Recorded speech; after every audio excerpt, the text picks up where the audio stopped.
In 2016, California wife and mother Sherry Papini disappeared for 22 days. When she was found, she told authorities a detailed account of being kidnapped and tortured. Years later, in a stunning twist, Papini pled guilty to making false statements about what happened to her, setting off a media firestorm. Now, for the first time, Sherry Papini is telling her side of the story and revealing shocking new information. Sherry Papini, Caught in a Lie, an ID documentary event, Monday, May 26th at 9 on ID. Set your DVR.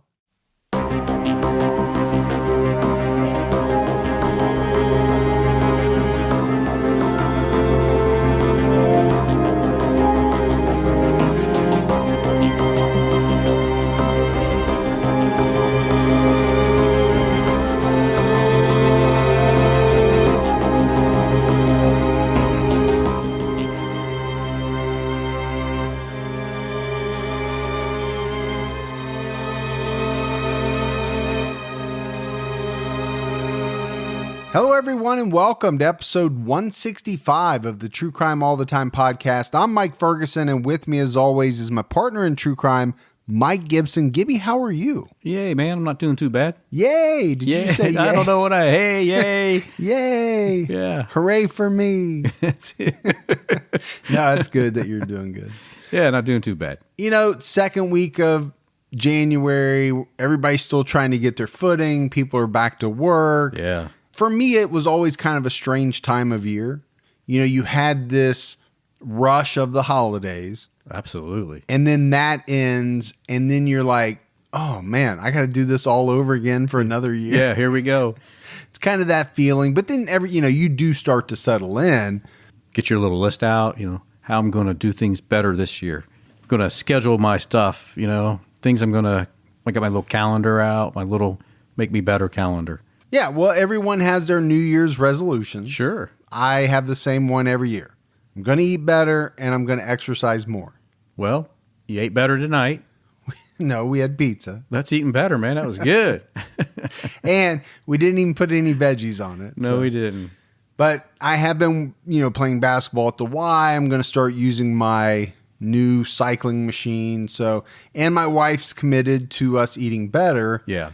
And when she says that, that basically means that I'm only getting healthy stuff. She's pretty good about that. She is. You're going to eat a lot of green stuff. I can see it coming. We will see how it goes.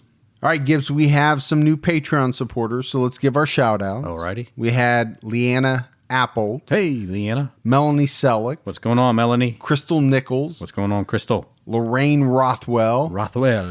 Daniel Yates Cornwall. Oh, the Cornwall from the Scottish Empire. You think everything's Scottish? Well, It does sound very fancy. I haven't been watching Outlander lately. Have you? Yeah.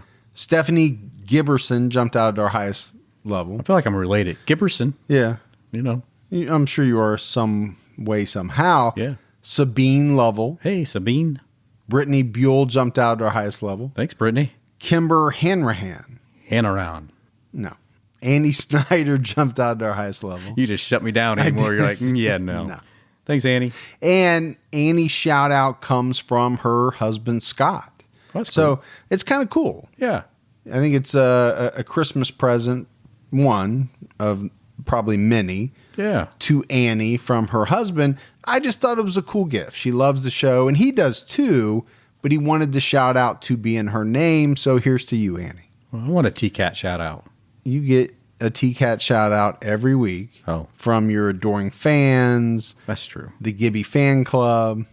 We had Hildy Scumfoss. Hey, Scumfoss. Stephanie Montgomery. Hey, Stephanie. Sydney. What's up, Sydney? Megan Hunt. Thanks, Megan. Pat Beaumont. Hey, Beaumont. Max Encinas. Encinas.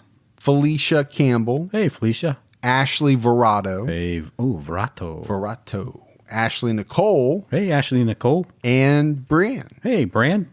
Or is it Brian? Well, I said Brian. It sounded like you said Bran. I said... As in a bran muffin. Ooh, that's fiber-ish. Yes, it is. Then if we go back into the vault, Gibbs. Yes. This week we selected Lisa Moss. Hey, Lisa, thank you. So been with us a long time. We're still in the 2017s for Vault Really? folks. Yeah. Wow. We just have a lot of listeners that have continued to support us for a long time. Do you give them water and food back in that vault? No. Okay. They have to sit there And just wait. until their turn is up. Man. And then we had some PayPal support as well. We had a good friend of the show, Terry Timlett. Yeah, Terry. Noelle Sophie jumped out with a very sizable donation. Awesome. Thank you, Noel. We had Thomas Clark, Thanks, Thomas. Adam Pollock, Hey, Adam. and Renee Tupikoff. Tubikoff. Yeah. Also with a very sizable donation. So we appreciate that. Do. Absolutely. All right, Gibbs, right now we have an episode out on True Crime All the Time Unsolved. We're tackling the I-70 killings case. And granted, there have been a lot of murders that have occurred along this really long stretch of Right. I-70. These are a very specific set of murders that a lot of people have linked. Now, with that comes the fact that some people think some of them are connected, not all of them. But nevertheless, it's a very interesting set of unsolved murders. So make sure you check that out. I can't believe CrimeCon is in like 3 months. Oh, it's going to be here soon, man. Very, very quickly. If you're going to buy your standard badge, make sure you use our promo code TCAT20. You'll save, what is it, 10, 15%? 15%? 100%. I think it's 15% off your standard badge price. And we'd love to see you. Absolutely. You know, it's in Orlando. Gibby will take you to Disney World. Yeah. You can ride the magic teacups with him or whatever they have nowadays. It'll be magical. It will be It's the most magical place on earth. Yeah. And if you're really good, we'll go to Harry Potter World afterwards. A Universal. Yeah. Get some wands and wave them around. Get some pumpkin juice. I don't think it's pumpkin juice, but I think it's something else. But Oh, I don't know. yeah. My daughters and I Butterbeer. Butterbeer, that's what it is. Yeah. Okay. All right, buddy. Are you ready to get into this episode of True Crime All the Time? I'm ready, man. We are headed to South Dakota, which I believe is our first time there. I could be wrong. We've only done 300 and some odd episodes, so it is hard to keep track. It would be difficult. We're going there to discuss Robert Leroy Anderson, who became known as the duct tape killer. Very ominous. Very ominous. Now, duct tape is a wonderful thing. It's a great invention. Many uses. You've heard the old saying, if you can't fix it, duck it. That's right. Or duct it, however you want to say it. The problem is duct tape, if you think about it, has been used by criminals probably since it came out. Yeah. It's very binding. Like you said, it has a lot of uses. It can be used in nefarious ways. That's not how it's supposed to be used. Right. But That's easy to get a hold of, too. it's not a controlled substance or Right. anything like that. It's not going to draw a lot of suspicion when you walk into Lowe's and pick up a roll of duct tape. No. You can get away with 1 or 2 rolls without someone batting an eye. I know they give you a hard time when you pull your truck in there and have somebody load the whole back of the truck bed. Yeah, when you get a couple skids, they want to know, what's going on, man? Need that duct tape. Yeah. So Robert Leroy Anderson was born in Sioux Falls, South Dakota in 1970 to Leland and Ruth Anderson. Another case, Gibbs, where we don't have a ton on this guy's early life. It does not appear that he really ever left the Sioux Falls area. If he did, it wasn't for very long. He attended Washington High School, but never graduated. Got married fairly young, and he and his first wife had 1 child. They divorced in 1990. And it was really then that Robert moved into a mobile home park in Sioux Falls. He got remarried to a woman named Elaine, and he and Elaine would have 3 children. They had Zachary in 1991, Nathan in 1993, and a daughter, Samantha, in 1995. Robert and Elaine worked together at the John Morrell and Company meatpacking plant. Kind of famous. Yeah, I've got some meat from there before. I'm sure you have. Yeah. You like your meat. I do like my meat. That's what I've been told. So this plant was in Sioux Falls. I mean, essentially this whole entire case takes place in the Sioux Falls, South Dakota area.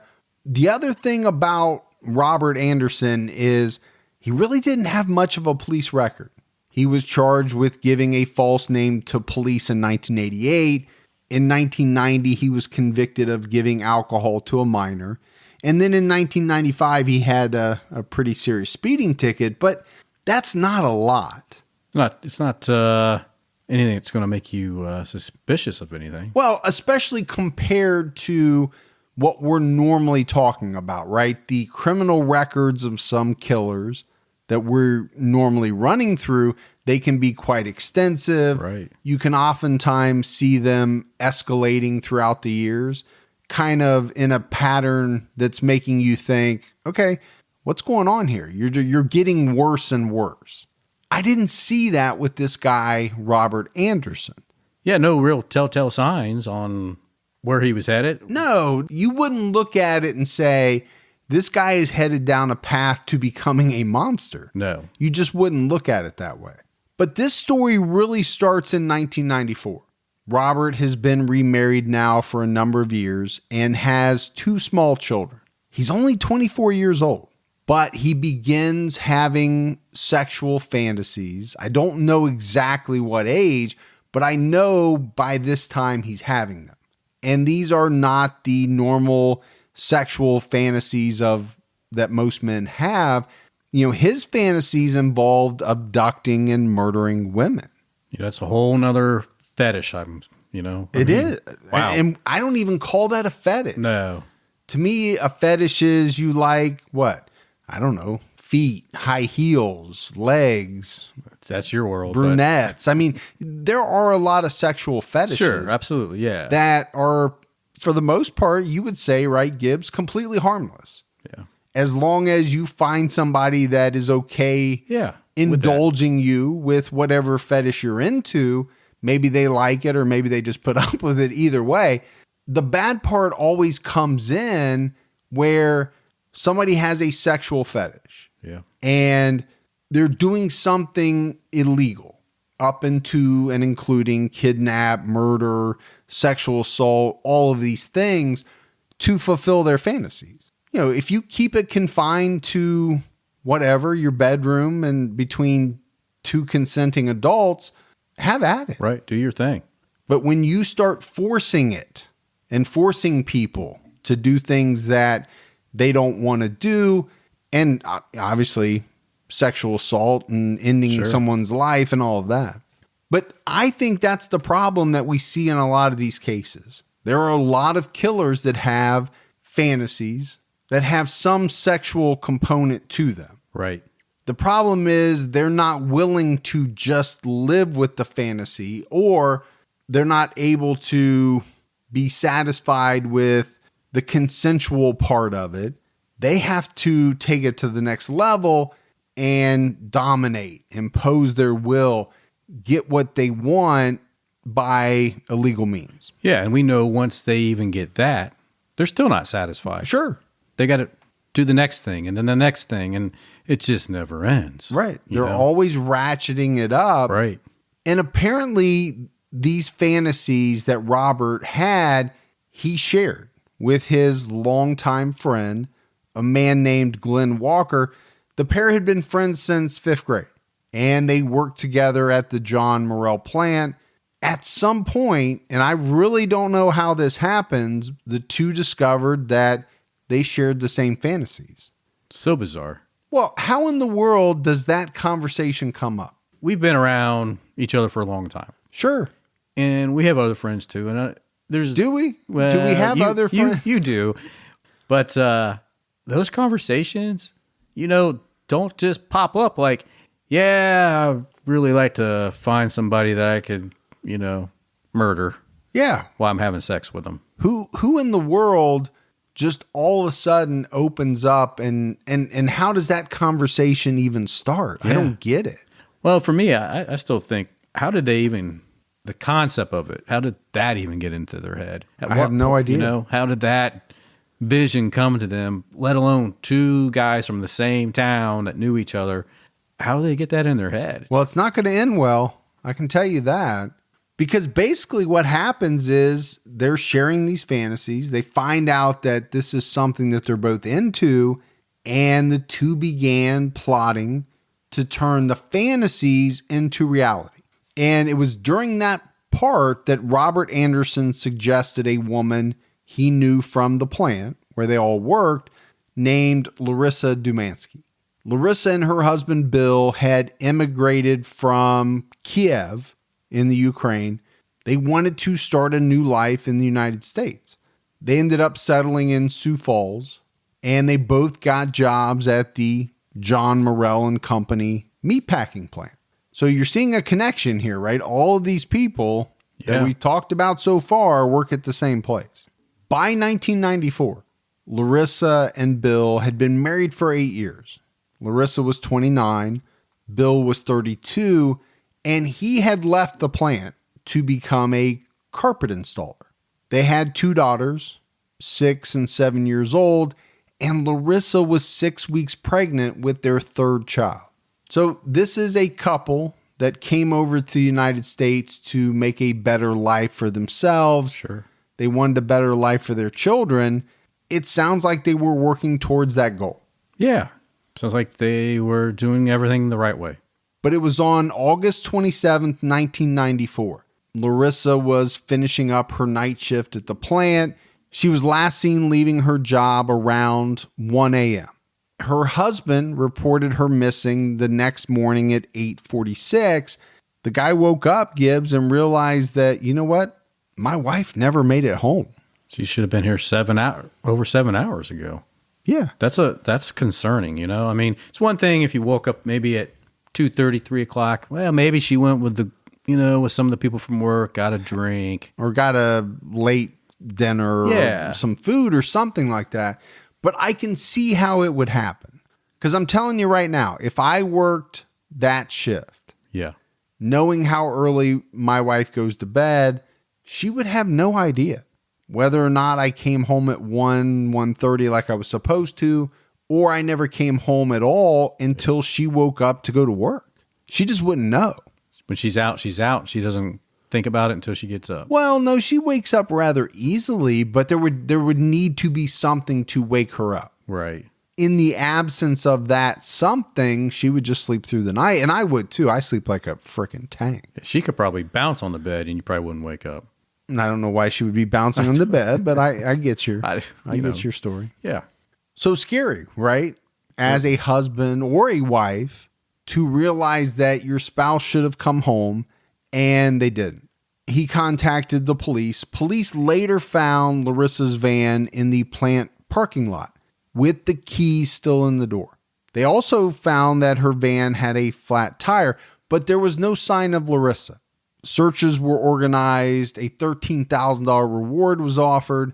What no one would know for years is that Robert Anderson and Glenn Walker had decided to finally act out on their fantasies. What happened was Robert Anderson confronted Larissa in the parking lot early that morning of August 27th. He abducted her at knife point and forced her into his vehicle with Glenn Walker. They drove Larissa out to Lake Vermilion, and it was Anderson who dragged Larissa out of the car and raped her multiple times. Then he used duct tape to close off the air from her nose and mouth, essentially suffocating her with this duct tape. And I think you could see how that would happen. You know, we talked about duct tape a little bit. Very sticky, very hard to get off. Oh, yeah. If you wrap it even a few times around someone's wrist, let's say, that is not easy stuff to get out of. No. Because, and they show stuff on the internet all the time. About how to get out. Yeah, I'm telling you, if someone does it right, if they bind your wrist together the right way with duct tape, it's not going to pop off that easy. Very strong. Yeah. It will also take your mustache right off. Don't ask me how I know. Well, but I can tell you it will. I'm still sorry about that, and that's all I can say. And you should be. Yeah. It took a long time for that to grow back in. I know. I'm sorry. But this is horrible, right? Abducted Larissa, raped her, killed her, and then Anderson buried her body under a bush. That is Anderson's first known murder. you have this guy with him, right? His friend Glenn Walker, who we'll talk about sporadically during the episode. He comes in and out, comes into play in various ways. Yeah. The pair stayed together, and they decided that they were going to strike again just a few months later. It was on November 10th, 1994, that a woman named Amy Anderson, no relation to Robert, went to police with a harrowing tale. She said that two men in a maroon car had been kind of playing with her on the road, right? They would pass her, they would slow down, let her get in front, then they would speed up and pass her again. Just taunting her. Messing with her. And, again, what is she to think? Is that something sinister? Is that kids playing around? Right. You don't know. But then her tire went flat. So she stopped. They stopped and they tried to abduct her from her car, but she was able to get away. But let's hear Amy tell some of the story in an interview that she did with television station KSFAY about her ordeal.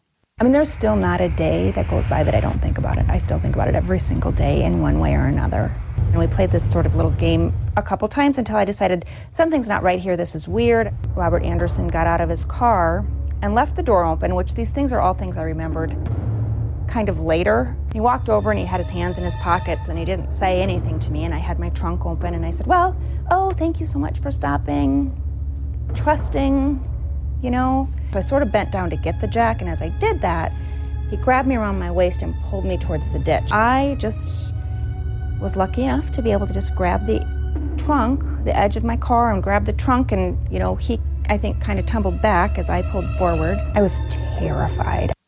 So, Gibbs, that was just a piece of a longer interview that Amy did with KSFY, but you can hear it in her voice. And I'm sure this interview happened many years later. She was terrified. She said it. Yeah.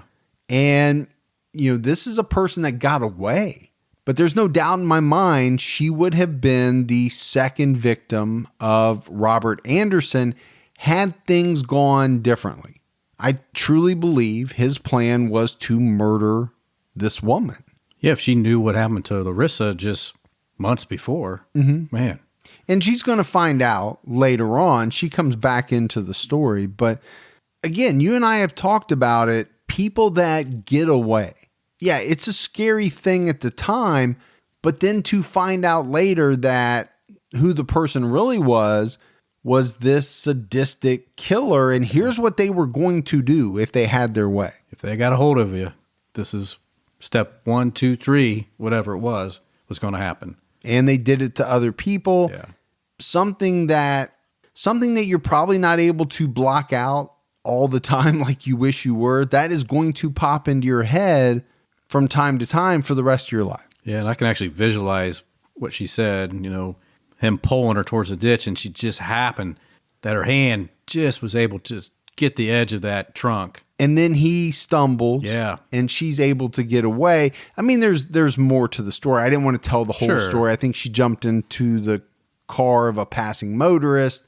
She was able to get away was the key point. And one thing I really want to stress is that Robert Anderson used tire poppers. And these were things that he made himself. Some reports said he made them at the plant, the John Morrell plant. Oh, really? I guess in his spare time. Yeah. I think he was a maintenance man, so he might have had some spare time. Sure. I don't know exactly how they were made, but I think they were metal. They obviously had to have some type of spikes. I'm thinking like spike strips, right? That you see from police. They're able to throw them down. Sure. It pops the tires on a car. These probably weren't that fancy, but they were designed to do the same thing. The other thing is he painted them black to blend in with the road. So it's not like, your headlights would shine on these and you'd be like, oh my gosh, what is that? They would just be black. Yeah, you wouldn't know until you hit it. Right. This is something that he apparently also tried to use on Larissa prior to her murder because she had reported a number of flat tires But it would come out later that I guess the tire would go flat, but she never stopped in the remote area that Robert was hoping she would. Oh, okay. She kept on moving She along. kept on moving at least to a point where he and maybe Glenn Walker, who was with him, they weren't comfortable doing whatever it is their plan was. Well, smart on her part. Yeah, it's a tough call, right? We all know that with a flat tire, you can do some serious damage going too long. Yeah. But you also don't want to be stuck out in the middle of nowhere defenseless. Yeah, I mean, if you think you're at risk, I mean, just go ahead and drive on the rim. I mean, you're going to have to get a new wheel. Yeah. But I would, $600, but what, you know what? $600 versus your life? If I was talking to my daughter, I would say pour it on till the sparks fly. We'll buy a new rim. Yep. Figure it out later. Yep. But it is scary, Gibbs, when you think about, okay, how many times did Robert Anderson try this? How many other potential victims were there? Some of them had flat tires probably, but didn't stop where Anderson thought was a good place. They may have just driven on, never having known that they were actually the target of a killer. They're just thinking, man, these tires really suck. Yeah. I keep getting flats with them. I just had a flat and I went home, told my husband, we got it fixed. End of story. Yeah. They only knew. And then in what seemed kind of strange to me, Anderson went silent for a couple of years. It happens from time to time. Now, it was during that time that he had his third child, Samantha. So conceivably, that could account for a lull. Sure. Those of us that have children know it's not an easy time. No, it's not. To have a newborn. You don't have a lot of extra time. You're tired. You're cranky. I don't know that he's ever said why there was a lull in his killings, but it's possible that had something to do with it. And we've seen that with other killers. Yeah, that they've stopped for a while they had a child. Yep. All right, Gibbs, let's take a quick break to talk about our sponsor, ThreadUp. Listen, it's a new year. It's time to refresh your wardrobe. At least that's what my wife and daughters keep telling me. This is the time of year that they like to go through their closets, get rid of some things, replace things that they no longer wear with things that are new and exciting. And they have been finding some amazing deals on ThreadUp. ThreadUp makes it easy to sell your clothes and get amazing new clothes for a fraction of the price. ThreadUp has a vast selection, low prices, and they make it so convenient and stress-free to update your closet. ThreadUp is the world's largest online thrift store with up to 90% off estimated retail. You get amazing deals with the convenience of online shopping from all your favorite brands, all for a fraction of the price. They make it so easy. And everything is in high quality condition. Lots of items still even have their tags on them. Plus, ThreadUp gets new arrivals every minute, so there's always new treasures to find. And for True Crime All the Time listeners, here's an exclusive offer just for you. Get an extra 30% off your first order at threadup.com/TCAT. That's THREDUP.com/TCAT for 30% off your first order. threadup.com/TCAT for an extra 30% off today. Terms apply. Don't let allergy season slow you down. Get common allergy meds for as little as $15 with GoodRx. So you and your family, pets included, can stop allergy symptoms before they start. GoodRx is free and easy to use. Just search for your prescription on the website or the app, compare prices, and get a free coupon to show your pharmacist. Save at over 70,000 local pharmacies nationwide, including Walmart, Walgreens, CVS, Publix, Kroger, and many more. Check GoodRx before every trip to the pharmacy to save up to 80% on both brand and generic medications. And did you know GoodRx rewards you for saving money too? Join GoodRx Rewards today and earn points every time you use a coupon. Remember, GoodRx is not insurance, but works whether you have insurance or not. And it could be your insurance copay price. I've been using GoodRx for years, and I can't tell you how many times I have saved money even with my insurance. Stop allergies before they start and save big on allergy medications this season with GoodRx. Go to goodrx.com/TCAT. That's goodrx.com/TCATT. But in 1996, he struck again. And this time, the target of his murderous fantasies was a woman named Piper Striley. 28-year-old Piper was married to 29-year-old Vance Striley, and the couple lived outside of Sioux Falls in a rural town called Canastota. Sounds like you said can of soda. Very similar. Yeah. Well, and when I say rural town, Gibbs, I looked it up. The census from 2010 said that this town had a population of like 600 and some. That's a big town, man. It's very rural. I bet that you don't have to worry about people knowing your business in that town. No, nobody would know who you are. No. You'd never have to say hi to everybody you pass. No, man. But you know, towns like that, they have their good sides and they have their bad sides. Yeah, that's true. You know, everybody kind of looks out for one another because it does seem pretty close knit, I would think, in a small town like that. The problem is what you just said. You can't do anything without someone knowing your business. It's almost impossible. It's like you go get your hair cut when you walk out, man. By the time you get to the diner, they were talking about what you were talking about at the haircut place. So, I mean, I know you don't get your hair cut, but I don't need to, but I appreciate you pointing that out. Yeah, you're welcome. Now, Vance was a plumber while Piper worked at the Southeastern Children's Center in Sioux Falls. Gibbs, this was a deeply religious couple. In fact, they met while attending the same Bible college, and they got married in 1988. The couple had 2 children, 3-year-old Shayna and 1-year-old Nathan. And Piper and Vance ran a children's Bible camp in July of each year.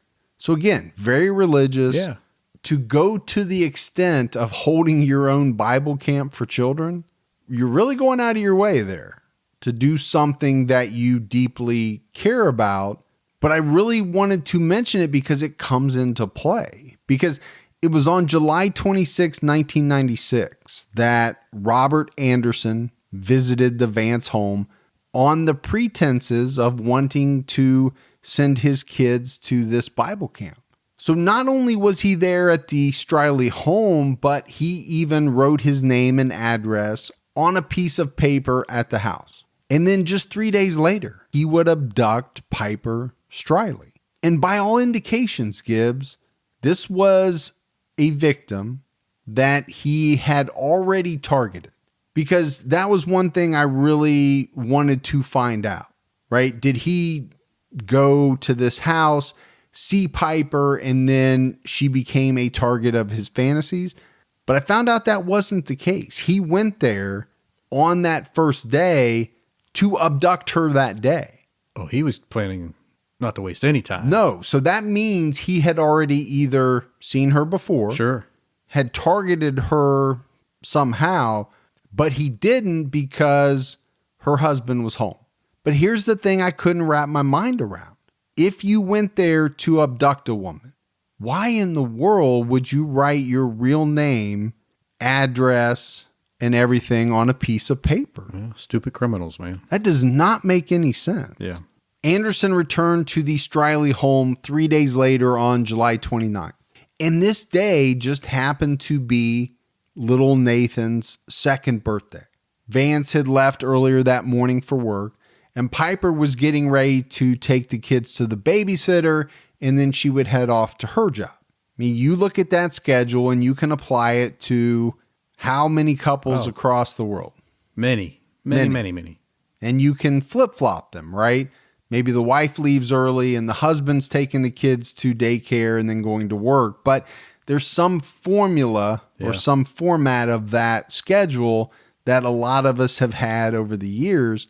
Very universal. The problem is before Piper left the house, Robert Anderson entered the home and abducted her, Gibbs, right in front of her 2 young children. He forced her out of the house into his vehicle and then drove off. He put duct tape over Piper's eyes and mouth. And then Anderson ultimately raped and killed her and then buried her body. So this happens in a lot of cases, right? People don't show up for work. And normally these are people that don't have a habit of missing work. So coworkers get worried pretty quickly. And they got worried when Piper didn't show up for work. They called her house, and it was the 3-year-old Shayna who answered the phone. She was hysterical and said that she and her brother were alone. She told the caller that her mother was probably dead and hung up. This girl's only 3 years old. Can you imagine what the kids are going through? No, because they witnessed their mother being forcefully removed from the home. And I can't imagine being that friend, coworker, calling the house and hearing a 3-year-old tell you that and then hanging up. I could not imagine. I do think she also may have said that a man took her mom in a black vehicle. I'm not sure if she told the caller that or if she told that later to police.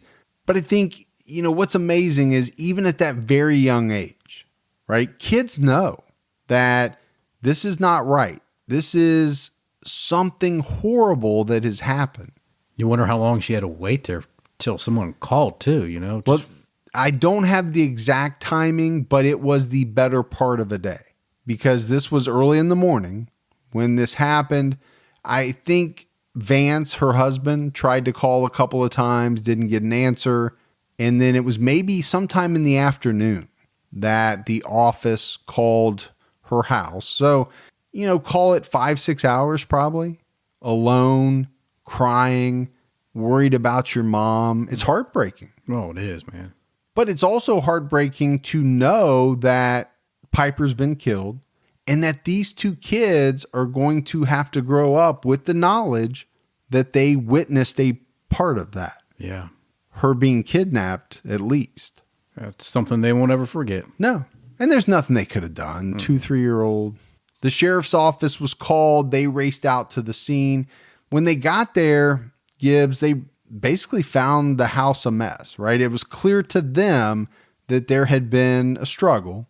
They found both children shaken but unharmed. And it was little Shayna that told police that a man took their mom away. And she also said that he fired his gun.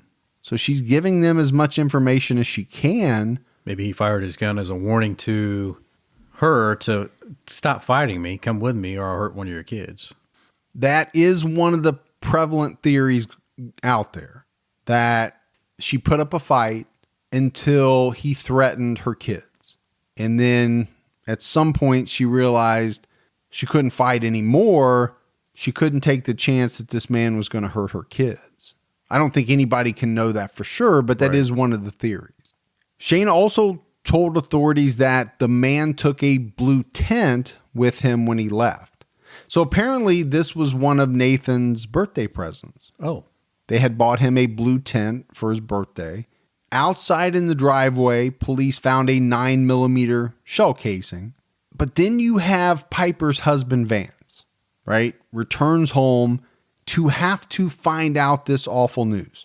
Cannot even imagine, Gibbs, what was going on in this man's head when he heard what had happened to his wife. I mean, you just would want to turn every stone over every place, just try to find her. You just would, you'd be out of your mind with grief, with anger. All these emotions, I would think, would be flooding you. Concern for your kids who had to witness this, concern for your wife because you don't know what's happened to her. Well, based on seeing the house the way it was, it's not good. No, it's not good. But it was Vance Striley that put police onto Robert Anderson because he remembered this guy stopping by a few days ago before his wife was abducted. He thought it was strange and he told police all about it and was even able to give them his name.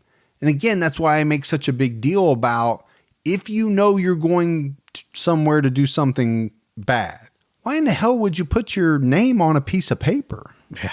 It's like chapter 2 of a good do not do book if you plan on being bad, Don't put your name on a registration list. Yeah, exactly. But now the police have a very good suspect. And as they're investigating, they found people who described seeing a black Bronco multiple times near the Striley home on the day of the abduction. One neighbor put the Bronco in the driveway of the Striley home. And all of this is important, right, for later on. One of Anderson's neighbors told police that he saw Robert vigorously cleaning out his Ford Bronco multiple times on the morning of the 29th. So obviously none of this is good for Robert Anderson. It's not making him look good, but it's not nailing him to the wall either at this point. What it did do was cause the police, the day after the abduction, to reach out to Robert Anderson. They asked him to come down to the station for questioning. This all happened very quickly, right? The next day, they already have the name of a suspect. He's at the station being questioned. He does not, at first, ask for a lawyer. I know in your book that is a big mistake. Huge mistake, especially if you know you're guilty. Did something wrong, Yeah. which he did. It's going to come back to bite him. You know, at the same time, police got a warrant to search his Bronco and his trailer, and things really went downhill very quickly for Robert Anderson because he's in this interrogation room with professionals who are trained to break you down. He ended up admitting that he was at the Striley home a few days before the incident. And Gibbs, this was like a 7-8 hour videotaped conversation. Oh, a lengthy interrogation. Yeah, there. it was pretty lengthy. And they wore him down to the point where later on he admitted being at the house on the day of the incident. But this is what he claimed. He claimed that he was there to ask the property owners if he could use their archery range. He said he knocked on the door, but no one answered. They also asked him about the disappearance of Larissa Dumansky, and he denied any knowledge of that. But here's the key thing about this 7-8 hour interrogation. It's on video. At some point, maybe an hour or two in, he said he wanted to leave. Oh, Which was his right. sure. The problem is he'd already dug the hole Right. within the first hour or two, but they still questioned him for like 6 hours. So not to give anything away, but what will ultimately happen at trial is that the judge will allow the first couple of hours and not the portion after which he said, you know, I really want to go home. Right. Well, But it wouldn't matter because the juicy stuff was in that first part. he was a talker. He let it all out really quick. Very quickly. Yeah. And then he got tired and he said, you know what? Or maybe he got wise and said, I don't know what I'm doing here. Why am I answering questions when I don't have to? Yeah. Which an attorney would have told you from the very beginning. Yeah. Don't say a word. Just ask for the attorney, man. It's so easy. Just ask for the attorney. But you and I love it when they don't because this is what happens. These guys are not smart enough on their own to know I should just keep my big yapper shut. Yeah. Well, they think they know better. They do. And we run into this all the time. They think they're smarter. Right. They think they can come up with a couple of lies and the police are going to say, okay, go home. We're done looking at you. Yeah, they think they can beat the system. But oftentimes it doesn't happen quite that way. So the interrogation didn't go well for Anderson, but it was really the searches of his Bronco and his trailer that would be devastating. Inside the Bronco, they found a lot of evidence, including a roll of duct tape. They found some hairs that were consistent with the Striley's dog. They found some chain. They found some water-based black paint, which will come into play. Then inside his trailer, investigators found Anderson's jeans, and they were stained with both semen and blood. You think maybe you might want to do something with those? Thought you would have got rid of those when you had the chance. Either burn them, wash Yeah. them, throw them in a river, something. Drive around with them. Apparently, they found some handcuff keys on his key ring, which, you know, most of us carry handcuff keys around us on our key ring. It's SOP, standard operating procedure. Yeah. For most. I I know it is for you, but you're I know, not I most just think people. Maybe I shouldn't have mine on my key ring anymore. No, you're not most people. They also found receipts, not only showing that he had bought certain items, but time stamping them and all of that. Some items that they found, some items that were not recovered, but didn't look good to him. Well, he's definitely not the best criminal. No, no. Horrific thing that he did, but his way of going about it, putting his name and address down and keeping the receipts and keeping the clothing from the victim. I mean... Well, he didn't keep her clothing. These jeans were his. Yes, I mean his clothing. That, happened to contain both semen and her blood. So he's got her DNA all over his jeans. But you and I joke about it a little bit, right? The intelligence of some of these criminals. The fact of the matter is we don't want them to be intelligent. Oh. We want them to continue to do all these dumb things so that they are much easier to catch. And we can make fun of them. Always make fun of them. Investigators also found some of these homemade tire poppers that I talked about very quickly. Vance Striley picked Robert Anderson out of a lineup as the man who had been at their house days before his wife was abducted. And I think even more importantly, Gibbs, the daughter, the 3-year-old daughter, Shayna, picked Anderson out as the man who had entered their home and taken her mom. It's impressive. A 3-year-old. And then we have to go back to Amy Anderson. She's the woman that we heard the clip of. She's the one that got away. She also picked Robert Anderson out of a lineup as the man that tried to abduct her in 1994. You add all of this together, right? Not looking good for Mr. Robert Anderson, right, Gibbs? I think the credibility that she adds and her story, I think just locks it in. And you're talking about Amy Anderson. Absolutely. Yeah. Yeah. Yeah. Now, does it prove that he kidnapped Piper? No. But it sure shows that he has the know-how, the desire to, because he's tried to do this before. Yeah. So why wouldn't he try to do it again? I think Vance picking him out, that's a big deal. But I really think it's Shayna, little Shayna saying, this is the man that entered my home and took my mommy. For a little girl to have to be a big girl that day, man. Oh my gosh. Because she's grieving already. Yeah. And Vance is too. But they're doing whatever they have to do to help find their wife and mother. Police arrested Robert Anderson on August 2nd, and they charged him with kidnapping Piper Striley. This happened very quickly, like I mentioned. So during this time period, police were searching for Piper. They couldn't find her. In fact, Gibbs, her body has never been found. I'll just go ahead and give that part away. Right. So without her body or more evidence pointing to her murder, they felt that all they could do was charge Robert with, at that point in time, is kidnapping. It was reported that over 200 police officers and volunteers were involved in the search for Piper. And then just the month after Robert was arrested, searchers found some duct tape with hair attached that matched Piper's hair. They also found a cut-up t-shirt that matched what she was wearing the day she disappeared. But apparently what they had was not enough to move forward with murder. Right. They could do kidnapping. They couldn't quite make murder, or at least they didn't think they could. So they stuck with the kidnapping. But even with that, right, friends, families, neighbors, they were all shocked to learn that Robert Anderson had been arrested and charged with such a vile crime.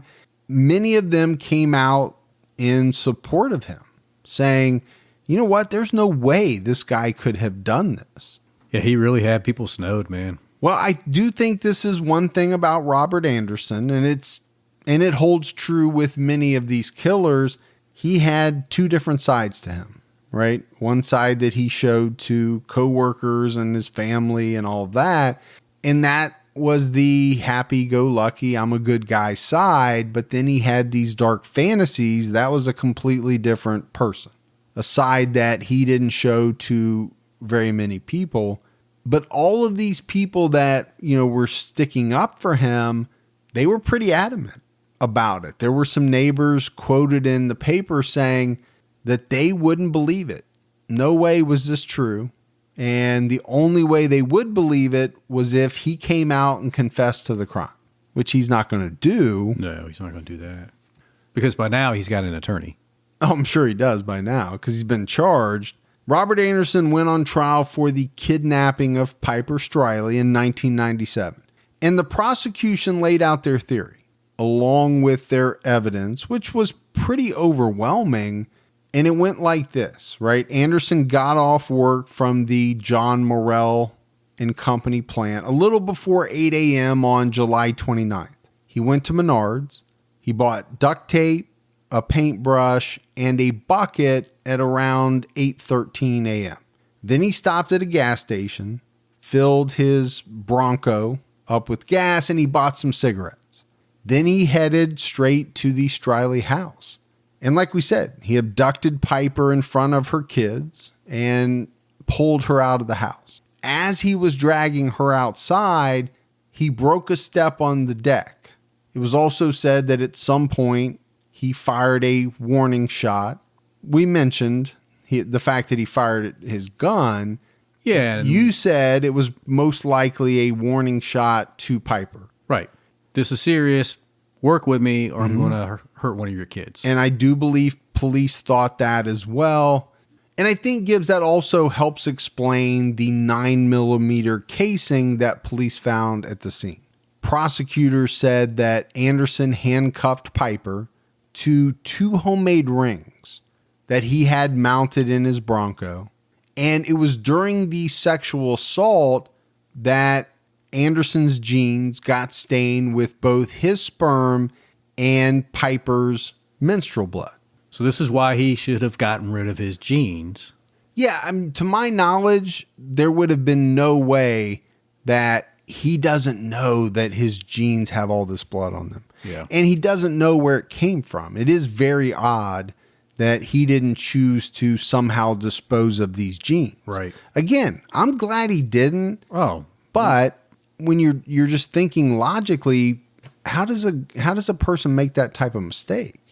Or why do they think that that's not going to matter?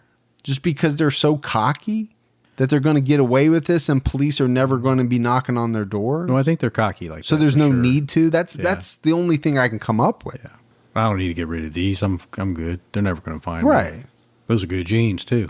After the murder and burial, Anderson disposed of her clothing, the duct tape, a vibrator, which apparently he had with him, and a candle by scattering them out the window, I think, along the way as he left. They also talked about how Anderson disguised his Bronco by painting it black with temporary paint or some type of water-based washable paint. Yeah.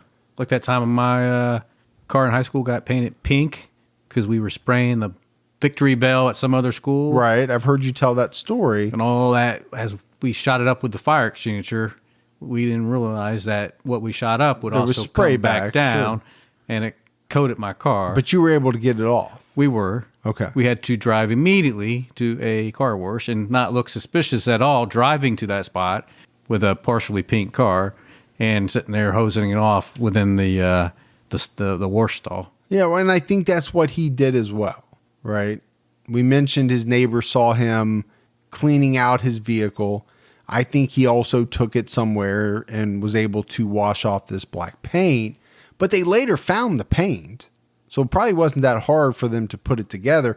His Bronco was blue. That was the key. And all of the eyewitness descriptions said it was black. Well, it was black for that period of time. In what was thought to have been a very strange move, Anderson's defense team didn't give a closing argument. I don't know if I've ever heard of that. That's strange. Now, it's been theorized that his defense team thought that the state's case was so weak that they didn't want to give them a chance to have the opportunity for a rebuttal. The prosecution makes their closing arguments, the defense makes theirs, and then the prosecution, I think, gets a chance to come back and say something about what the defense has said. And then it's done.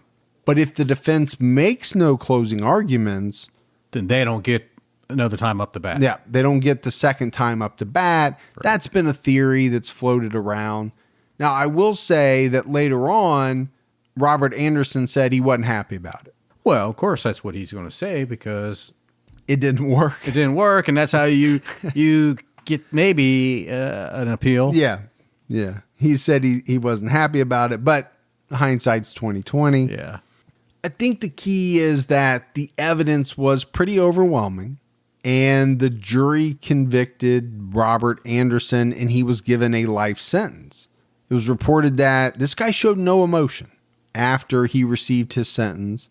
And I don't think it was too long after that Robert's wife, Elaine, divorced him and took the children. I think she stuck by him in the beginning. My assumption is the evidence started to come out, didn't look good. Yeah. And she thought, no, not worth it. I mean, I know a lot of people say that they are super loyal, they're ride and die or whatever. Man, you're not going to be ride and die for somebody that does something like that. You're just not. For the rest of their life? Yeah. And the rest of your life, essentially? Somebody does something that horrific, goodbye. Well, and it's not just for you, right? You have kids. What's it like for kids to go to school with all the other kids knowing that your father is a murderer? Yeah. So my thought is you better change that last name quick. Well, you know they probably had to. Probably move to a different school district and try to start over. Probably had to move to another state. You know, once the temps start rising, I realized I was back in the same worn out rotation. Same tank, same shorts, same everything. So I gave my daily uniform an upgrade with Quince. Their pieces are easy, elevated, and somehow make me feel more put together without even trying. Like their 100% European linen shorts and dresses from $30. Luxe swimwear, Italian leather platform sandals, and so much more. The best part, everything with Quince is priced 50 to 80% less than what you'd find at similar brands. By working directly with top artisans and cutting out the middleman, Quince gives you luxury without the markup.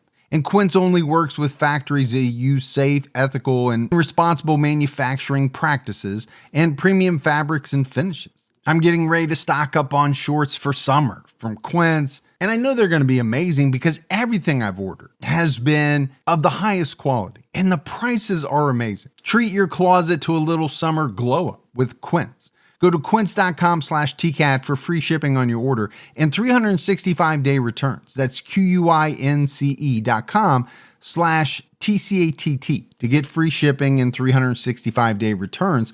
Quince.com/TCAT. You know, my wife and I do a lot of shopping online, and we always use Rakuten. Rakuten is the smartest way to save money when you shop because you earn cash back at over 3,500 stores. We're talking fashion, beauty, electronics, home essentials, travel, dining, concert tickets, and more. Your favorite stores like Macy's, Nike, Sephora, Dyson, and Lowe's. And that's just to name a few. Pay Rakuten to send them shoppers. And Rakuten then passes on a part of that payment to its members as cashback. Cashback is deposited directly into your PayPal account, or Rakuten can send you a check. You can even maximize your savings by stacking cash back on top of other deals, like store sales and coupons. You're already shopping at your favorite stores. Why not save while you're doing it? It really is a no-brainer. Membership is free, and it's easy to sign up. Get the Rakuten app now and join the 17 million members who are already saving. Cashback rates change daily. See Rakuten.com for details. That's Rakuten. Your cash back really adds up. Now, normally this would be kind of the wrap-up section of a TCAT episode, but there's so much more that happens in this case. It was really not that long after Anderson's kidnapping conviction that his friend Glenn Walker turned on him. This guy basically opened up to police that he played a part in the kidnapping and eventual murder of Larissa Dumansky. Yeah. He also played a part in the attempted kidnapping of Amy Anderson, but he took it a step further.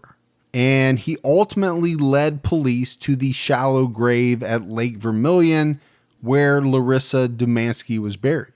When they started digging, though, all they found were some bone fragments.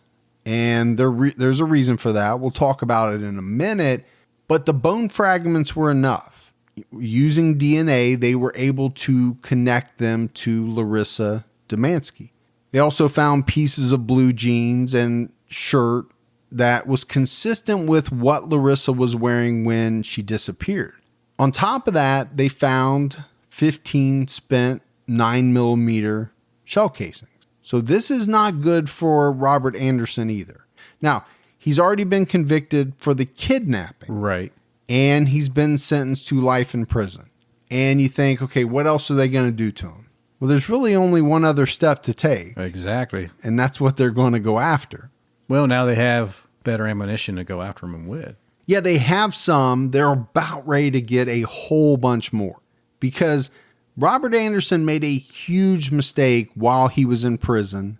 He befriended a fellow prisoner and thought that he was hatching a scheme with this guy to do a few things. Number one, he wanted to frame someone else for his crimes. Number two, he wanted his friend Glenn Walker eliminated. He wasn't happy with Glenn because Glenn had spilled the beans. Sure. And then number three, he wanted someone on the outside to go to his mom's house and retrieve some evidence that he had hidden. So three things that he's trying to work out with this fellow prisoner. And he told this guy everything. I mean, every intimate detail of all of his crimes. Why do people think that it's okay to befriend somebody in prison? And how do you think you can trust somebody that's in there for some other heinous crime? Yeah, I mean, you should know it's the last place you should go and think that you're going to be able to trust somebody. Well, half of them are in there for fraud. The rest of them are in there for illegal activity. And especially this guy, right? We're going to talk about this guy more, but the guy he befriended, the fellow prisoner, he wasn't there serving life. I think he had at the time like 18 months left or something like that. So the guy went along with it, and he told Anderson that he would kill Walker as soon as he got out of prison. He told him that he would contact someone on the outside to go get this evidence that was at Anderson's mom's house. But what he really did, this guy, whose name was Jeremy Bruner, he went to authorities and he told them everything. And I mean everything, because Anderson had spilled everything. Spilled the beans, man. He didn't hold anything back. So this guy, Jeremy Bruner, was able to provide police with details of the kidnappings, the rapes, the murders. But he was also able to tell police that Anderson had kept some items from the victims and had stored them at his mother's house. He also told them where to find a bullet hole in the Striley home. And this is important because it had never been found. Yeah. In the previous investigation. He also was able to tell authorities that Anderson had gone back to where he buried Larissa Demansky and had dug up her remains near Lake Vermilion. He removed the teeth from her skull so authorities couldn't match dental records. And then he scattered the bones in the Big Sioux River. So this really helps explain why authorities only found a small number of bone fragments when they were led to the site by Glenn Walker.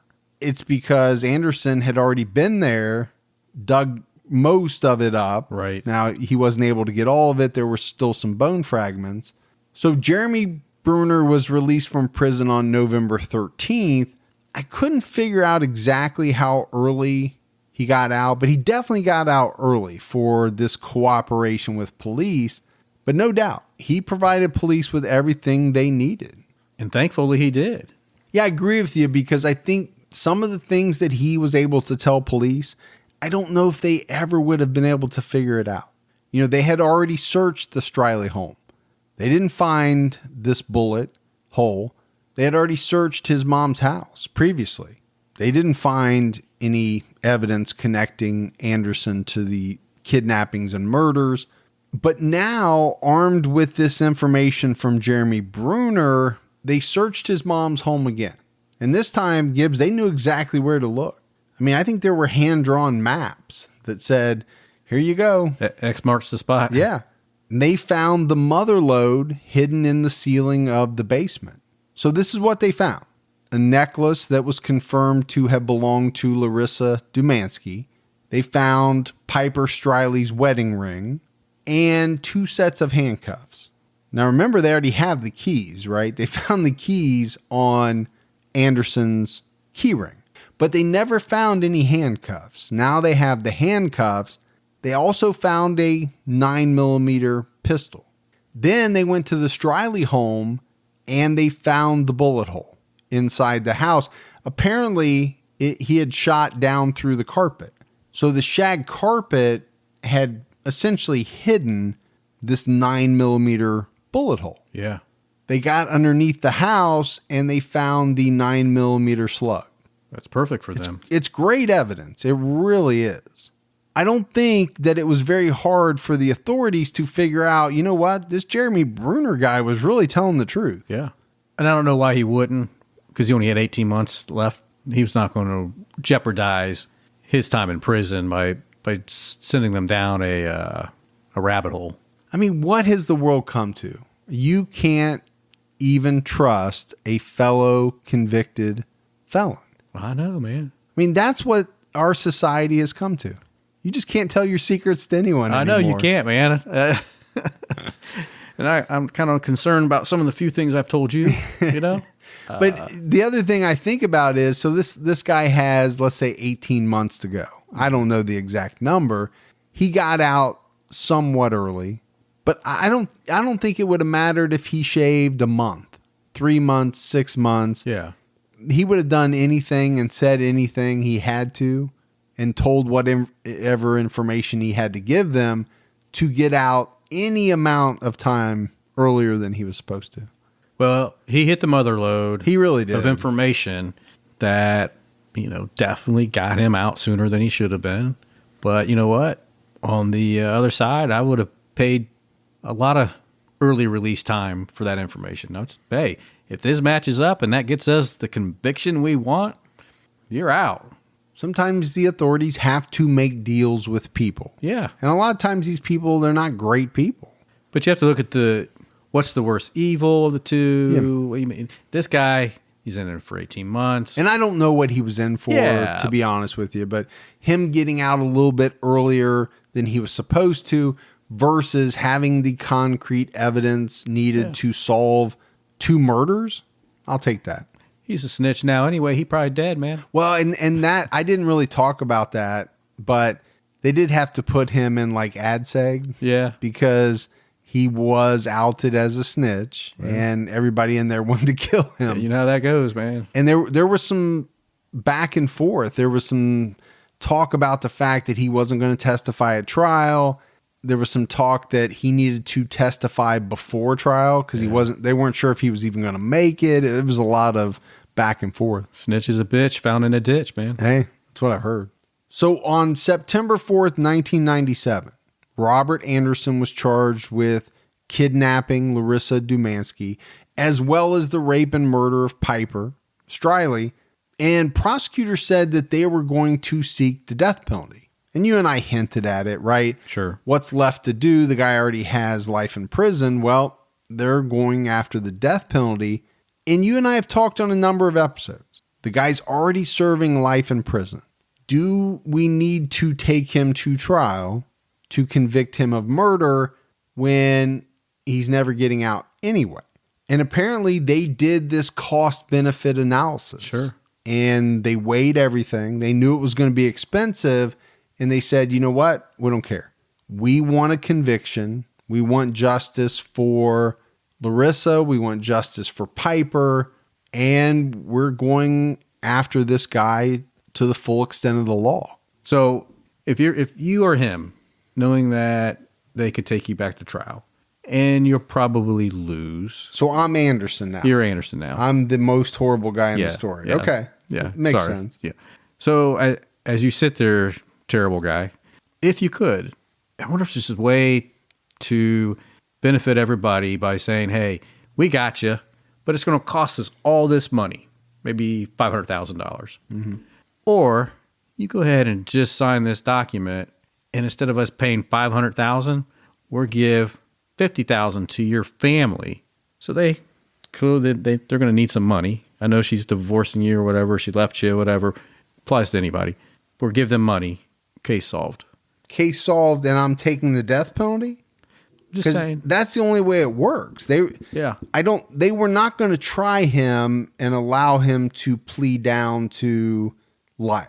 Yeah. Then there would be no reason to the only reason they were doing this is they were going Right. for the full throttle. Yeah. So you think me, as this heinous killer, Yeah. is going to give a rat's ass about my family getting a little bit of money Well, that's your kids, you know. and sign it over and sign on the dotted line basically saying, yeah, I'm okay with that. Go ahead and give me the death penalty. But you're going to kill her, Legally, I don't know. kill her last meal. Legally, I don't know if that would work, but I can't imagine too many people would sign up Yeah. for that. Because here's the thing, Gibbs. Do they really love their family? I mean, deep down. Probably not. Because if they did, why would they? And take the chance of ruining Yeah. their lives. And so, yeah, I don't know. Robert's trial began in 1999. And we're not going to go super in depth into the trial. The prosecution had a mountain of evidence, even more so than they had in the kidnapping trial. They also had a number of crucial witnesses. Anderson's cellmate, who turned on him, testified. They had the evidence collected at his mother's house. A ballistics expert testified that the 9mm they found matched both the shell casings found at Larissa's burial site and also the slug found underneath the Striley home. That's huge. It is huge. It is tying that gun found in Robert's mom's home to both of the murders. A woman named June Peterson testified that she had heard Anderson talk about abducting women on a number of occasions. So according to this woman, Robert said that it would be very easy to kidnap someone, do whatever you wanted to do to them sexually. You could take someone, push them into a car, and nobody would be the wiser. Okay, that's not good because that's essentially what you did. Right. And why are you telling all of these people what your deepest, most violent fantasies are? This woman also testified that Robert had shown her his 9mm handgun and his handcuffs. And I guess all he talked about, according to her, was deviant sexual behavior. It's just that was like his go-to topic of conversation. He's a very strange individual. Really? No, I completely agree with you. Knowing that you're thinking about acting out on these violent fantasies, you would think maybe not a good idea to run around town telling a bunch of people what they are and how you might accomplish them. Not smart. Not smart at all. But, we said he was dumb on so many levels. Yeah, I don't know what his overall intelligence level was, but there's no doubt he did a lot of things that you would have to call not smart, right, or dumb over, this period of time. Maybe he's just one of those guys that he just was overconfident in himself. I think sometimes things that we look at and think are not smart, are really a result of overconfidence. Yeah, I think he thought he was bulletproof for sure. Mm-hmm. Why not tell this woman? She's not going to betray me. Why not tell my cellmate? He's never going to betray me. No, never. And he can help me accomplish these goals that I want to get done. Right. Larissa's husband, William Dumansky, testified, as did Piper's husband, Vance Striley. Little Shayna did not testify, but the jury heard about her ordeal and the things that she said through the testimony of her father. The prosecution showed jurors Anderson's videotaped interrogation that was made in July of 1996. And on this tape, the guy changed his stories a number of times about being at the Striley home. At one point, he said he had been there once, days before Piper's abduction. Then later, he said that, yeah, I was there the day she was abducted. At one point, he said he saw only one car in the driveway and thought they must be out, so he left. Yeah.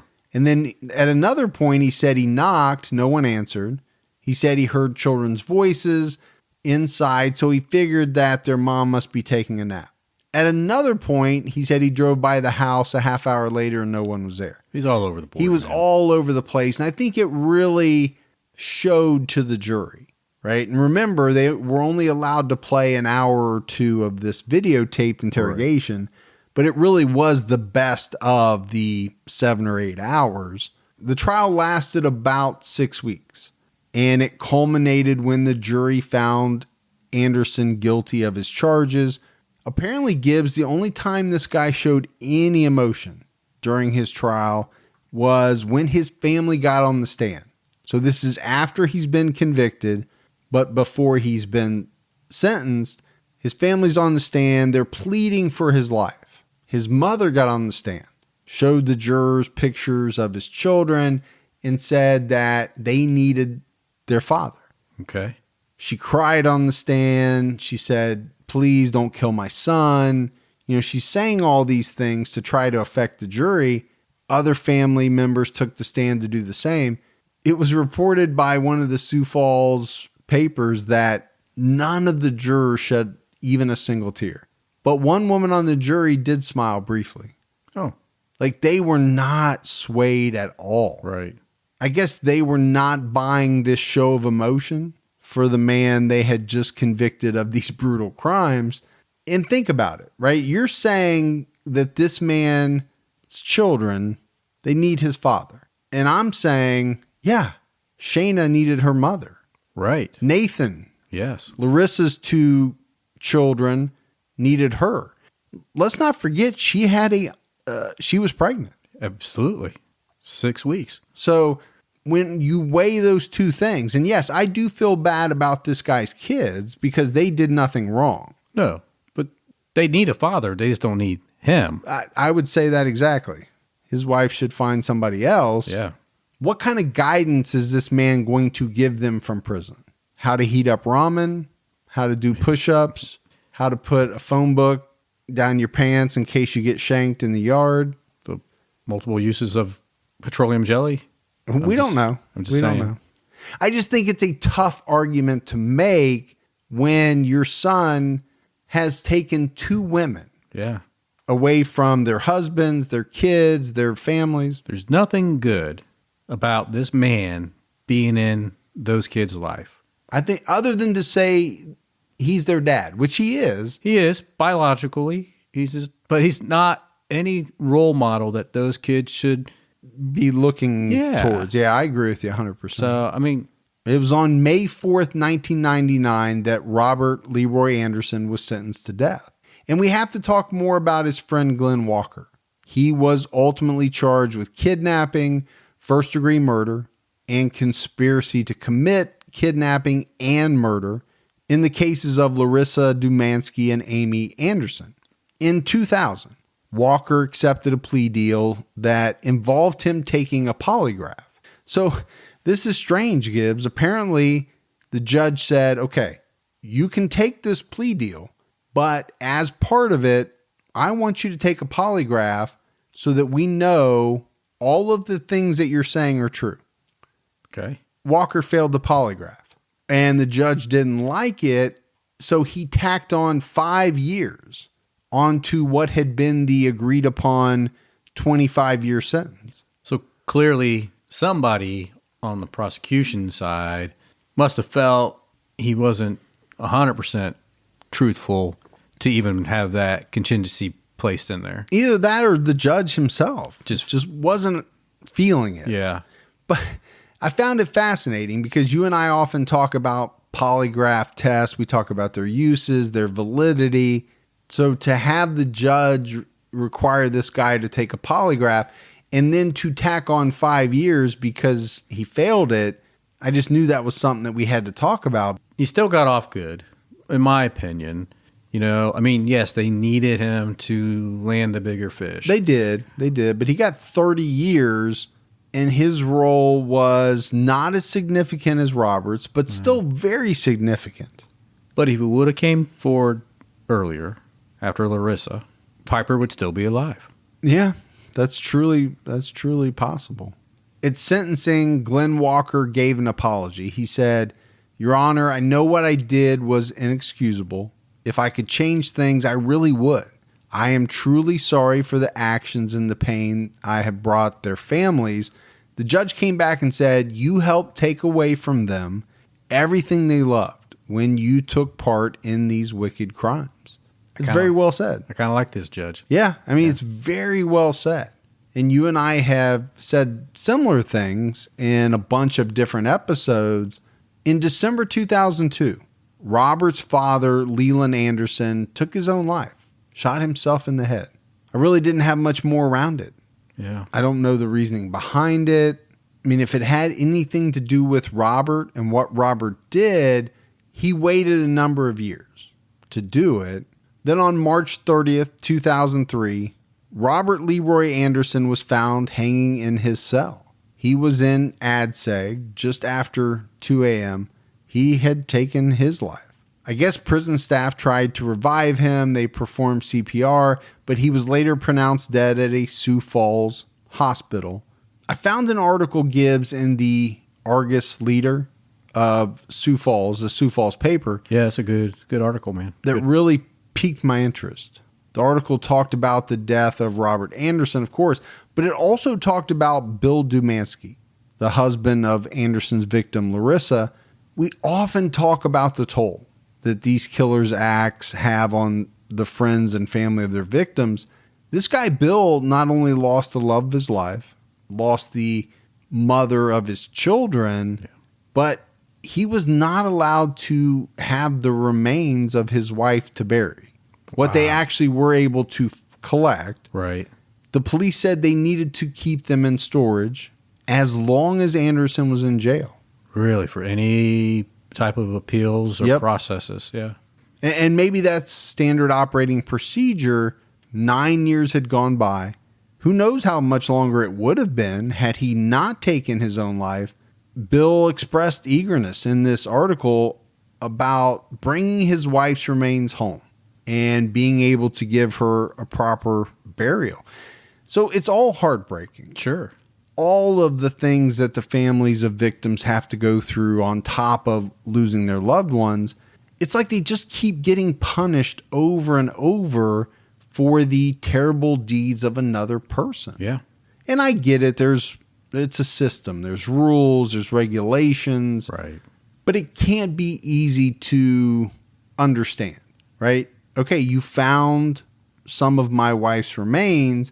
I'd like to have them so that I can bury her. No, you can't have them because we have to keep them in storage until this guy's case is fully resolved. It's a hard pill to swallow, man. It definitely would be. I'm thinking it would be as if this guy almost still has a hold on you. Yeah, I think you're exactly right. It's going to linger for like you said, till he is either dead or leaves prison. Which we know he's not going to do. Right. So essentially until he's executed. Yeah. Is probably what this guy was thinking. Now, he ended his life before he could be executed, but some of the members of Anderson's family have been very quick to point the finger at the prison system.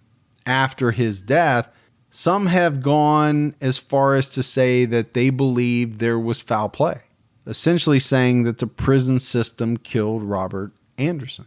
But I don't know, Gibbs. Some of the arguments they made I thought were a little strange. They said, okay, this guy was supposed to be an ADSEG, and he was, sure, right? Administrative segregation. How did he have access to anything that could hurt him? Well, the prison officials came back and said, you know what? The guy wasn't on suicide watch.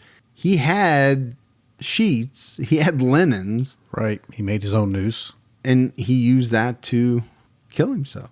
But what a terrible case this was. You have Robert Anderson, who no doubt was a horrible guy. He was somehow able to get his friend involved in his murderous sexual desires. That's still very strange to me. Yeah. How all of that went down. You have at least one victim that survived. that has to deal with what happened for the rest of her life. Sure. And then you have the families of these two wives, mothers, daughters, sisters that have to deal with the loss of their loved ones, all at the hands of this man, Robert Leroy Anderson. Why? Because he had fantasies involving sexually assaulting and murdering women that he chose to make real. And Gibbs, this is a guy that I don't think would have ever stopped on his own. Ever. I mean, you can look at him making his own device to blow out tires. Yeah, he was calculating on how he did things, so absolutely, this was going to continue on. Yeah, I think he spent a lot of time on his fantasies, right? I don't know how many years he had these and how much it consumed him, but after he made the decision that he was really going to kill, I think he put a lot of time into it, thinking about how to carry out this next level. Yeah. Now, he wasn't great at it, but I still think he put a lot of time into it. He thought he was great at it. Yeah. I mean, I'm sure he thought, okay, if I do this, this, and this, I'm going to get away with it. Right. And to be honest with you, he could have gotten away with some of it. Sure, he could have. Had he not trusted people and started talking. But that's it. That's it for the case of Robert Leroy Anderson. Just another POS that, we came across. Yeah. There's a bunch of them out there. Every week, man. Every week. Every week there's a new POS. We got some voicemails. You want to check those out? Yeah, I do. Hi, Mike and Gibby. This is Chris Stodgehill in Arizona. I just been holding out on calling you guys and leaving a voicemail. Didn't really know what to say, but I absolutely love your guys' podcast. I love listening to it, and it helps get me through my day at work. I work on trucks. That's all I really got to say, but I am Team Ferguson because he does not get enough love. So Team Fergie, thank you, and keep your own time ticking. And he has a big old truck. Well, it's not that big, but well, truer words have never been said, Gibbs. Team Fergie gets very little love. Team Gibby gets the bulk of the love, and I'm okay with that. I'll complain about it from time to time, but for the most part, I'm okay with it. Love is shared. The love is shared. Can't have Team Gibby love without having Fergie, man. No, some degree of each. You have to have some degree of each, but yeah, people are more boisterous about their support of you. Well, that's like, we've had this conversation. What you hear is one side. Sure. They don't get to hear me rouse you back a lot of times. Oh, yeah. There are people, and I actually got an email the other day. There are people that think, Fergie's too rough on Gibby. Yeah. Right? Well, we're trying to, make this dynamic work for the show. What they don't realize is that I dish it out too? You dish it out very well in real life. I've said this before. Yeah. You become somewhat passive sometimes on the podcast. You've zinged me from time to time, but you are more passive on the podcast than you are in real life. You dish it out better in real life. Absolutely. Yeah. Yeah. Soon as you hit the stop recording, I'm coming at you. You're coming after me? Yeah. Hey guys, this is Dylan from Longview, Texas. I just had to say I'm a big fan of the podcast. I listen to it every single day. I work on an armored car, so it's probably kind of weird that I work on an armored car and I'm listening to the true crime podcast, but nonetheless, I've always been entertained, by true crime stories, and I do have one suggestion. I don't know if many people actually have the guts to possibly talk about it. It's still a bit of a sore subject to this day. The case happened about 10 years ago. Plus, unfortunately, it's the case of Chris Benoit, a former professional wrestler from Canada. Unfortunately, he was involved in a double murder-suicide of his wife, Nancy, and I believe his 7-year-old son, Daniel, at the time, and then unfortunately took his own life. Again, it's a bit of a sore subject, especially for myself as a wrestling fan and probably many other wrestling fans around the country or even around the world. Hopefully it can be a possibility for the near future. I love what you guys are doing. Please keep up the fantastic work. Enjoy the rest of your week. You guys keep your own time ticket. Thank you. So he works in the armored car. Mm-hmm. So just hypothetically, yeah, if somebody wanted to get the money out of there, how would they do it? What's the best entrance? Where's the soft spot on the armored car? Well, I was going to ask him, so when he's working on these armored cars, are they filled with cash or completely empty? Yeah. And if they are filled with cash, what address do you work at Yeah. when you're taking care of these armored cars? Exactly. It's just a curiosity. Yeah, not that we're we going wouldn't to do ever anything about it. But I will say this, Chris Benoit is on the list. Yeah. And has been for a very long time. I've never really been a huge fan of professional wrestling, so I don't know a lot about it. I remember when I was younger, the Hulk Hogans and the Ric Flairs and some of those people. Andre the Giant. Yeah. Yeah. But to be honest with you, I don't know a lot about professional wrestling, but it's still a true crime story. So, it could make the podcast for sure. You don't know The Rock? Yeah, I know The Rock, but not from wrestling. Stone Cold? I know, yeah, but not from wrestling. That's because you do the same thing. You crash beer cans on your forehead, too. I know. Yeah. That's why. So it doesn't impress me all that much. No. Hi, Mike and Gibby. This is Vanessa from Newfoundland, Canada again. I had called you back before, and I got cut off twice because of my phone, so hopefully this works. I am a new Patreon about last month, and I'm so enjoying it. I love Saturday evenings, and I love Monday mornings. I don't even mind driving to work on a Monday morning because you guys are just breaking my whole week. So I will continue to support you, and I love you guys. And you know what? I may be able to go to CrimeCon in Florida. My mom and stepdad just recently moved to Florida from Connecticut. So I know it sounds like that call ended abruptly. She thought that it was no longer recording. Oh. But there was additional stuff afterwards. She just didn't think it was for us. She was actually mad that, I don't know, her cell phone wasn't working or something. So I cut that off. So there's some things you just can't play. No, it wasn't anything bad. No, it was like, when you think a call got cut off and you're like, she wasn't cursing or anything. It was just like, oh my gosh, I can't believe that happened again. She sent me a lot of messages on Messenger, on Facebook Messenger. And just, again, she's like happy with the show, loves you. And, just wants to let it be known that she's the number one fan in Canada. Yeah. I definitely wanted to play the email. Sure. I just had to explain why it cut off so abruptly. Well, you had to play the voicemail and read the email, but I get what you're saying. Thanks for correcting me. Yeah. Gibbs, we had mail back. Oh, okay.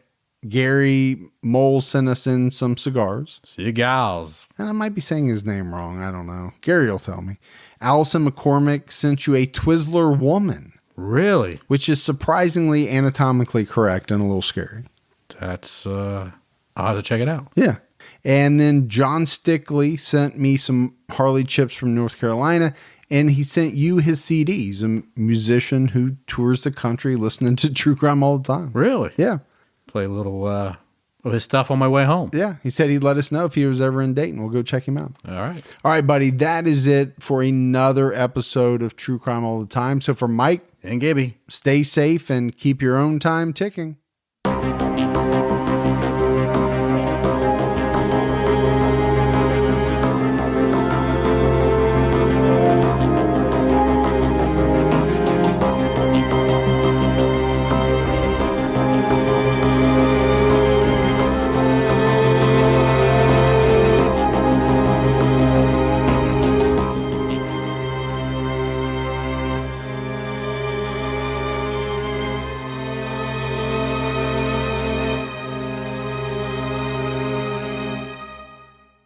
At the turn of the 20th century, rapid industrialization, urbanization, and political corruption were ravaging America. But soon, President Theodore Roosevelt and a diverse group of reformers known as progressives would fight back. Hi, I'm Lindsey Graham, the host of Wondery's podcast, American History Tellers. We take you to the events, times, and people that shaped America and Americans, our values, our struggles, and our dreams. In our latest series, we explore the Progressive Era, which came to be defined by Teddy Roosevelt and others who believed in a strong, active government that worked on behalf of all Americans rather than the privileged few. As the United States entered the 20th century, these progressives hoped to steer the nation in a bold new direction, to launch an era of reform to restore power to the people. Follow American History Tellers on the Wondery app or wherever you get your podcasts. Experience all episodes ad-free and be the first to binge the newest season only on Wondery Plus. Join Wondery Plus in the Wondery app, Apple Podcasts, or Spotify. Start your free trial today.